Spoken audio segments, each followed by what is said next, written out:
looked into it. Testifying before Congress is bad enough. General Motors today finds anytime there's an incident is... Well, you know, today and today. Yesterday, I did some things that I'm accountable for. But when that testimony is spoofed on Saturday Night Live... I am looking into knowing when I first knew about it, but I won't know the results of that knowing until I know for sure.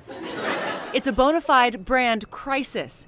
General Motors, barely shaking off its bailout baby government motors image, thrust into a product safety crisis of its own making. It's a pattern of incompetence and neglect.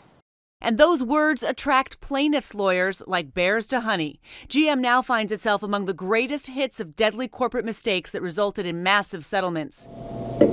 Toyota doled out $1.1 billion for its runaway accelerator problem.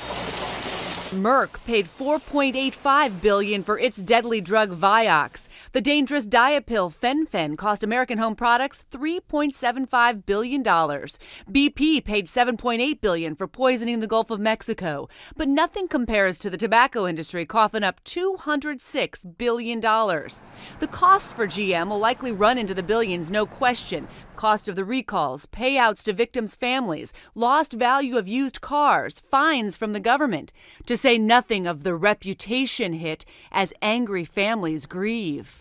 It's not about the money. We want to know. Not about the money. Still, GM has deep pockets. In the years since taxpayers bailed it out in 2009 at a cost of $10.6 billion, GM sales are up. In fact, surging since the ignition defect recall was announced in February. Seems consumers think GM really messed up, but they don't associate GM with the car brand they want to buy.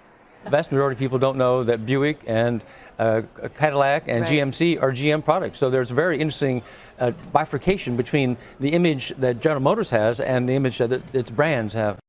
And it's making money. GM revenue last year was $155 billion, and its stock is up since the recall. Christine Romans, CNN, New York.